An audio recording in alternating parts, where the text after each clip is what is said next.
In this video, I've come back down to see Garry Bull.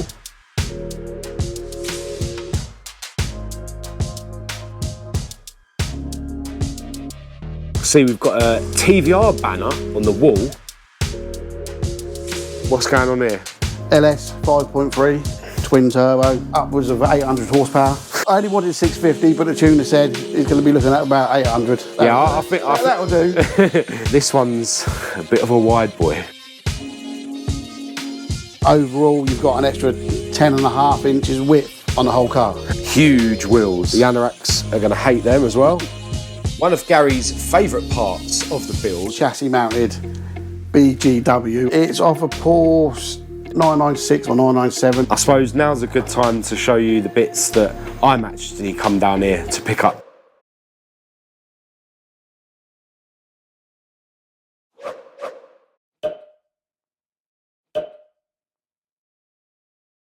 Hello and welcome to this video. I'm Marcus Hayes, and as I mentioned in my last video, in this video I'm going to be picking up some new carbon fibre pieces for ESTA, my SD170 powered Mk1 Escort, and Maud, my Maud Mark II Escort. So today I've come back down to see Garry Bull. Now I've actually already been here for ages chatting to Garry about what he's been up to, and before we check out my new parts, let's have a look around the workshop so that you guys can see what he's been up to.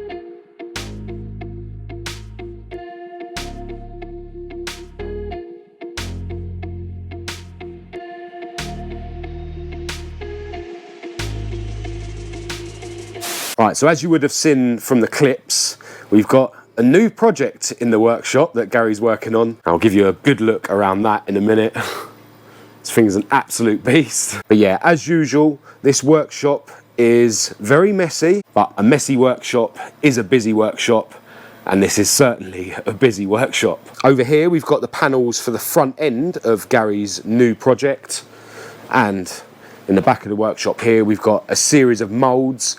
These are the moulds that Gary's now got for the whole side of a Mk1 Escort. So both sides there, of course. Over the back, I can see what looks like some front wing moulds. It's a front panel mould over there. That definitely looks like a Mk1 Escort grille. But yeah, just moulds everywhere. We've got some interesting carbon fibre pieces here. This is actually a Porsche rear spoiler, but we'll talk about that in a minute. A Mk1 Escort roof here, and yeah, I'm sure you'll recognise these pieces. Every time I come down here, there's just more and more moulds because Gary's just added more and more parts to the parts that he's able to produce. See, we've got a TVR banner on the wall, and that is because this project here, just like the last Mk1 Escort that Garry had, which he has now sold, this is a TVR with a Mk1 Escort body. Now I think it's about time you talk us through exactly what's going on over here. Obviously, don't mention anything that's top secret. All right, Garry, what's going on here? Oh, LS 5.3 out of a Silverado pickup truck. Right. So it's cast iron block, stronger than aluminium, but a lot of people use the alley blocks just because they're lighter. Twin turbo, aftermarket intake. It's got a LS1 water pump, smaller race alternator on there as well. Aftermarket tubular high mount manifolds. Should be pushing out about upwards of 800 horsepower. Yeah, I only wanted 650, but the tuner said he's going to be looking at about 800. So that'll do. Listen to your tuner. Yeah, just got to change the valve springs, gap the piston rings, obviously because of the extra heat.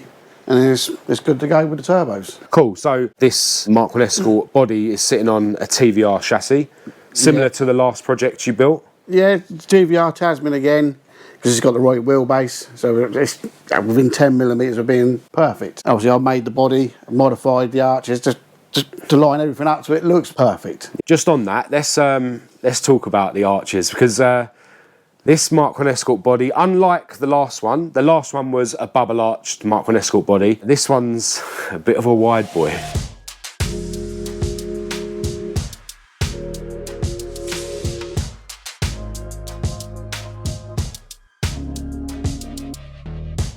.65mm wider at that body line point. Yeah.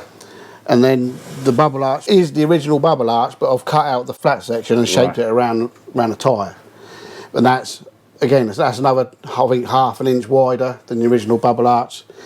Overall, you've got an extra 10.5 inches width on the whole car.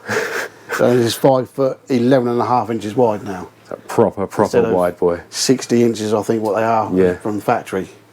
And it means you can run huge wheels. Yeah, remind me of the specs of these wheels? They're BMW 17-inch steels, brand new from BMW in Germany. Brought them over, had them banded to 10J on the rears, 9J on the front, 2.5 inches banded into that section. Yeah. And on the fronts they had 1.5 inches put in there. Yeah. Then they were blasted, powder coated, primer, base coat silver, and then lacquered over the top. We were running 275 35 tyres on the back. Yeah. And 245 40s on the front. Was it the rear ones you said have been quite hard to get hold of? They're very, very hard to find. So if any of you guys out there have got any 275 35 17 tyres for sale, Gary's interested, so get in touch with him. I will of course leave all his links in the description. When you're building a car like this where you've got massive wheels and you want the fitment to be right, like tyre choice is really important. Yeah, it is. If they're too tall, it just don't look right. Yeah. It just looks wrong. But yeah, this is a proper wide boy Escort, and the work that's gone into sort of pulling all this out as you have, but still keeping it looking like it flows with the Escort lines. If you look at it side on, from a distance, you wouldn't even know it's got a wide body on it until you get behind it, and then it's just fat. Yeah. So I suppose while we're talking about the arches, we'll show them the front wings so we can sort of see what you've done there. I think I came out roughly 35mm compared to the original wing. And again, that body line from side on still looks factory. Yeah, you can still see it. So it keeps that top line and that line the same as factory. Where it kicks in around the front, I had to refill that in because the shape of the original Ford ones is not right. Yeah. Doesn't follow the shape of the tyre. Well, it looked wrong on that car. Yeah. Where a bubble arched Rally Mk1 would have had like a small 13-inch wheel in it, it don't really matter because the tyre's not close to the arch. And it needs the clearance on the suspension anyway, where they go with jumps and stuff like that. But obviously with this thing, you're going to have like really decent fitment, massive wheel in there, so you want it to like follow nicely. No gaps. You probably would just about get your finger through the gap. Yeah. If you imagine these front wings on the car, the arch is going to come out like this, exactly the same as it does at the back. So, completely sort of transforming the look of a Mk1 Escort, making it into a different style of wide body. Although, it's still got the bubble arches, it's still got all the Ford lines and stuff. So I really like what you've done. It's going to upset the anoraks, which is a bonus. Yeah, it's always a bonus, that is. But yeah, I can't imagine like how much work's gone into it. But I know you're not scared of hard work, are you, Gary? But at the end of the day, it's just a bit of fiberglass. Yeah. And where I've been building boats over the years, fiberglass work to me is it's nothing. It's simple. It's easy. Yeah. Welding, that's another thing altogether. And wiring. Yeah, don't talk to me about welding or wiring. No. So yeah, I'm looking forward to seeing this thing come together even more on Gary's Instagram and stuff. Do go and check out Gary's Instagram and give him a follow to keep up to date with everything he gets up to. And obviously, if any of you guys need any carbon fibre or fiberglass panels for your Mk1 Escort or for anything, Gary is up for doing one-off bits and stuff. Definitely get in touch with him and let him know that I sent you. Gary has collected loads of really cool parts for this build, which he laid out on the table to show us. The twin-turbo LS motor is going to be controlled by Fuel Tech engine management, which cleverly houses the ECU and digital dash in this one unit. Here's Gary's pedal box that he's going to be mounting to the cage on the build, It was explaining to me that the original TVR pedal box wasn't quite as securely mounted. The old one was bolted directly to the fiberglass firewall with a bit of plywood sandwiched in between. So Garry Bull specs far superior than TVR then. Oh, hopefully. This box is Garry's Gaz suspension for the car. These were purchased used and they came off of an actual race pickup truck, and Garry had Gaz make some special custom spacers so that he could use them on his project. So I've had to have the spacers to pull it away from one side to clear part of the suspension. Over here we have Garry's aftermarket LED headlights. The anoraks are going to hate them as well. Really cool.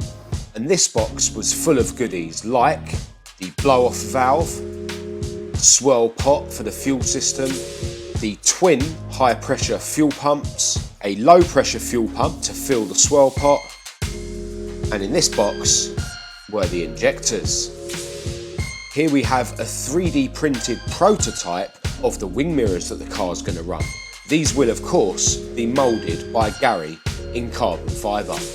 One of Garry's favourite parts of the build are these rear lights. I can hear the anoraks now saying, how can you put them in the back of an Escort? It's not an Escort. Not an Escort. He does plan to remould the black piece in carbon fibre. Here we can see Garry's aftermarket steering wheel, and he's gone and put the Mk1 Escort RS lettering in the centre of it, and he's even got a matching gear knob. On the floor over here we've got a custom radiator with the header tank attached at the top, the intercooler, and this really cool aftermarket steering column which has an added safety feature of being collapsible in case of an accident. There are other parts here, but he couldn't get everything out, but I just wanted him to, you know, showcase a few of the bits that he has got. Let me give you a bit of a look at the inside of this thing, because Garry's made a fiberglass floor pan for this thing. Huge gearbox tunnel to house the huge gearbox. What's the gearbox again? It's a BMW? It's a BMW E46 320 diesel 5-speed box. And obviously the seat is going to be like really far back, like a proper race car, isn't it? The steering wheel should be, I'm hoping, about here. Yeah. So the seat will be somewhere back here. The cage, obviously you can see where the cage bolts down. Yeah. So yeah, the seat will be about here. No, I think this is really cool. Like, you know, you've had to make up this floor pan yourself. I know you've got stuff to finish in the back, like firewall and boot floor. You can see how much needs to be finished. I've got to make fiberglass tubs, obviously over the tyres, and then I should start. I'll make a big parcel shelf flat section so it closes this area off. Yeah. So that's completely sealed. Then I'll go into the boot area and start making fiberglass panels. Well, it'll be like a big jigsaw puzzle. All these little bits of fiberglass panels to get it how I want, the shape I want, and then I'll glass over it all, take the body off, and then glass the underneath. So then that boot area is completely sealed as well. And yeah, on the boot area, you can see you've got a like aftermarket fuel cell in there. And the chassis sort of goes around it and stuff. Yep. I made this rear section bit because of the rear spoiler. Ah. Which is the chassis mounted BGW. I won't say what that stands for. Yeah. Everybody knows. BGW, yeah. But that will come through the rear panel itself. And then the brackets come up and the wing sits about this sort of height. Let's go and have a close look at that. So it's worth noting straight away that this carbon fibre wing was not made by Garry. You can see the ropey weave and stuff going on here. But yeah, what is this wing essentially? It's off a Porsche 996 or 997 GT2. It's what they use on the race cars, made in Canada. So it was raced out in the, obviously, race series in Canada. Are these the brackets off of the Porsche as well, or? No, I think they were for an MX-5, believe it or not. All right. They come from Finland. A chap used to live over here, moved out there where his wife's from. They were the only ones I could actually find in the UK at the time. But you're saying this is going to actually be quite a challenge to make a mould for? To make a mould of that, it's got to be a two-piece mould at least. Because you could never do that in a one-piece mould. Yeah. So it has to have a split flange right on the point of each radius, front and back. And the actual end plate, not this plate, but the end of the wing itself needs to be either part of the top part of the mould or the bottom part of the mould. It's not hard, but it's going to be tricky. Yeah. So. Nah, it's going to look crazy, man. But I mean, the whole car is crazy, so I think it's going to look awesome, man. The crazier, the better. Yeah. I've still got to design the front end yet. Yeah. So I've got to come up with some fancy front spoiler that gives it downforce as well as looking aggressive. Right. and that'll be carbon as well. So the already aggressive carbon front spoiler that you sell that's suitable for bubble arch Mark 1s, you're going to go even more leery with this one. Yes, because that front spoiler will no longer fit that car because the arches are wider and the bubble arches are slightly different. Okay. I could probably trim it about and make it fit. Yeah. But I don't want to keep the same spoiler. Nah, yeah, you got to switch it out. Yeah. Make something a bit more leirier. Yeah. I will use pre-preg to make it look nice. Pre-preg. But I won't be using this pre-preg, that style, the 2x2 twill. Right. I'll be going, a lot of people call it forged carbon, but it's not forged, it's just chopped. The only reason why I'm going with it is because of the colour of the car. It's staying that colour, which is basically a military colour. Yeah. And the chopped carbon is a bit sort of like a camouflaged effect. Oh, yeah, I like it, yeah. I've got a roll of that in the freezer. It's only just enough of what I need to do on that car. Yeah. So it'll be backed with normal pre-preg. Yeah. Because you can just put normal pre-preg on the back of it to there's a strengthen it up. Yeah. That's awesome. I just wanted something different. No, I like your thinking. You got vision, like, you know what I mean? If you can see it up there, you can make it happen. Yeah. Now, while we're on the subject of aero, we've got this diffuser sitting here. Now, this obviously isn't going to be going on the car as it is because this is a plastic one that you've bought and you're going to be making a mould out of this to fit to the new project, right? Yeah, I should fit that one first, make sure it all fits. Yeah. Then take a mould off of it and eventually put a carbon one on there again. Yeah. Again, it'll be the chopped carbon, so it matches everything else. So, yet more aggression, more aero. Yeah. More reasons for the anoraks to moan. There's another bit of carbon set to be added to this thing. Obviously, it'll be chopped carbon. Yeah. But yeah, roof scoop. You would cut a hole out. That would then be glued to your roof and the actual piece clips over the top. But on this one, that, believe it or not, fits up inside into there pretty well. Yeah. The only reason for that is because I'm going for the single windows. Yeah. With the little sliding windows, it's not enough airflow, is it? So that'll just give it an extra bit of air in, and I may put some intakes into the rear windows as well. Yeah. Just to get a bit more air in the car. But I'm sure it will get hot in there. Yeah. But still another really cool sort of aesthetic addition. Yeah, and that can be fitted to your bonnets. Oh, right. If you wanted to. A lot of people fit that to a Mark II. Yeah. Because the bases used to be flat, but that one now is shaped to fit the roof, but it also follows the same shape as the bonnet. So if you wanted to, if you had a big turbo sat underneath there, like on a nice blue Mark 1 Escort there with a Z-Tech in it and a big turbo on it. Not you as well, man. Everyone telling me I should turbo one of my Escorts. Just another example of the endless amounts of parts that Garry can make in carbon fibre or fiberglass. Now, while we're talking about bonnets and vents, I suppose now's a good time to show you the bits that I'm actually come down here to pick up for my cars today. All bits that I have mentioned on the channel before at some point. While Garry's unwrapping that, I'll show you bits that you would have already seen in this video anyway. We've got the heater bubble, which I've got for Esther. I think this winter I'm going to carefully remove her metal heater bubble, deal with any inevitable surface rust that's going to be beneath it, because you know that area beneath it never gets painted by Ford.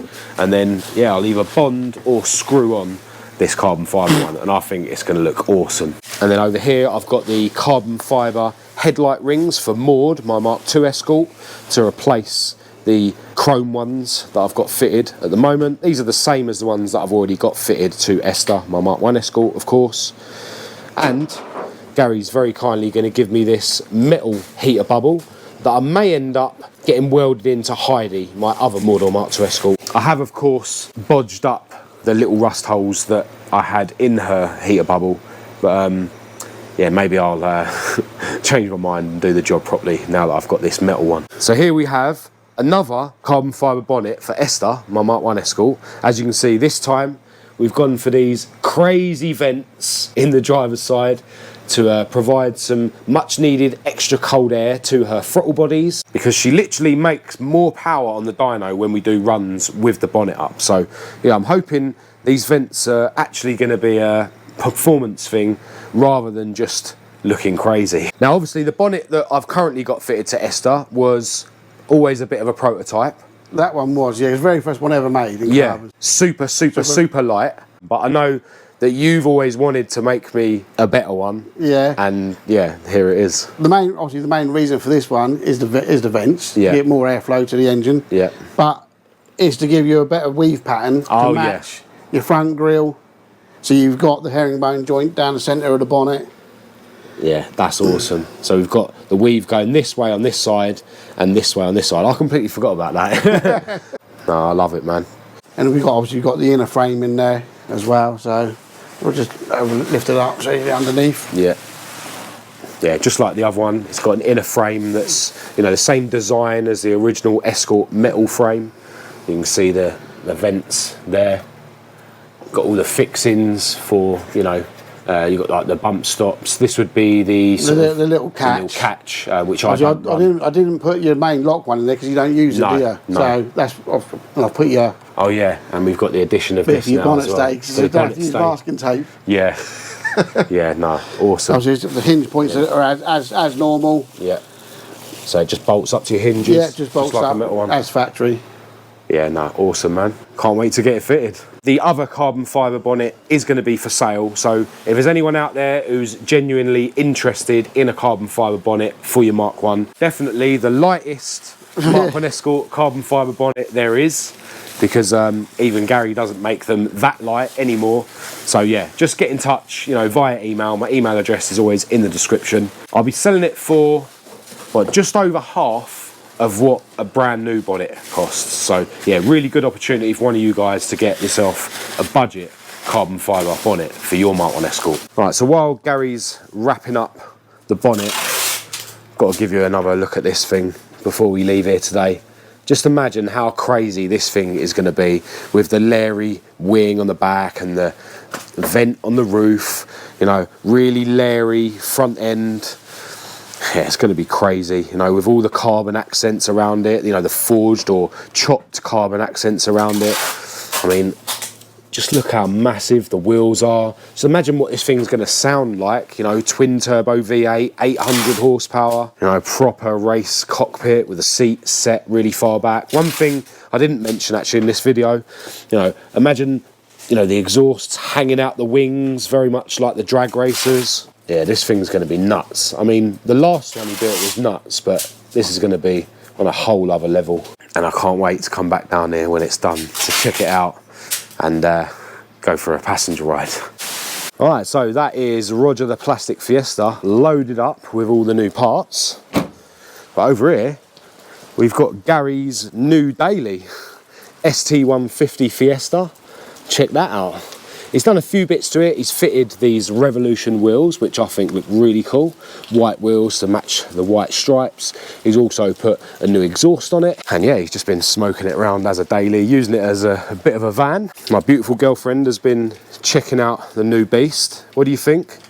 Don't you think I should have a twin turbo 800 horsepower Mark 1 Escort? No.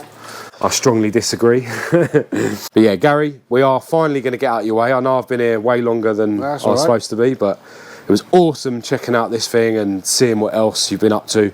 Always really interesting to come down here and check the place out. Can't wait to see this thing finished. Obviously, we'll be following on your social media and hopefully before next summer. Yeah. Hopefully. I'll hold you to that. I'll pull my finger out. But yeah, if any of you guys out there are in the market for any fiberglass or carbon fiber panels, you know, for a Mark 1 Escort or for anything else, definitely get in touch with Garry and let him know that I sent you. And if you're seriously in the market for a wide boy fiberglass Mark 1 Escort shell, then yeah, definitely get in touch with Garry and get yourself at the front of the queue for that. But yeah, as I say, we are going to get out your way and I'll chat to you soon. Yeah, nice one. Take it easy. And just like that, we're at Esther's Garage. Now, Garry's place is very close to Portsmouth, so we decided to go there for the afternoon. We was actually going to try and find somewhere nice by the coast, further down the coast from Portsmouth, but the weather was so grim today. We just went to Portsmouth itself, grabbed some grub. We actually got the opportunity to sign a Ferrari because there was these people there doing like a Guinness World Record thing, you know, the most signatures on a car. So yeah, me and Kat signed a Ferrari. But yeah, I just had to get Esther's new bonnet fitted so that I could show you in this video. Now, I'm not going to pull her out because it is raining, but the bonnet is fitted. It feels considerably heavier than the old one. I mean, it still weighs nothing, but because I'm so used to the old one, it does feel heavier, but it's a lot more rigid. You know, this is Garry's new spec, you know, where he uses different layers of different thicknesses of carbon fibre. Garry insisted he wanted me to have one of his new spec ones, and he wanted to put these 2 vents in it to give the ITBs some more airflow, which should actually make a few extra horsepower. And you can see that this one literally points right at the trumpets. I'm really glad that this one doesn't foul on my radiator. I was thinking that maybe I'd have to lower the radiator a few mil, but that's not needed at all. This bonnet lined up really well. I literally haven't even tried to adjust it. It does need to come forward a bit, but you know, it clears all the way around. I just wanted to get it on today, and yeah, I was able to close the bonnet without doing any adjustment whatsoever. And yeah, loving the herringbone effect here with the weave going different directions, which matches my carbon grille. So cool. And also the bumpers, they go like that and like that. So yeah, really happy with Esther's new bonnet. I'm sure loads of you out there are going to hate it, but I like it, and that's the main thing. Now, I am going to end this video here, but don't forget, if you need any carbon fibre or fiberglass parts for your car, definitely get in touch with Garry Bull. I'll leave all his links in the description. Definitely let him know that I sent you if you do speak to him. And if you're in the market for a Mk1 Escort carbon fibre bonnet and you want to grab yourself a bargain, my old one is now for sale. His bonnets are normally £895. Basically, I'm willing to sell this for 500. It's got to be worth that.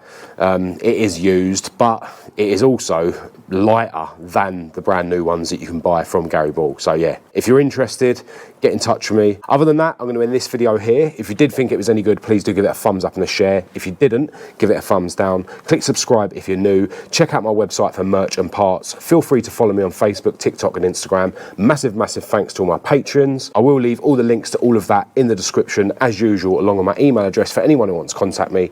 But other than that, until next time, thanks for watching.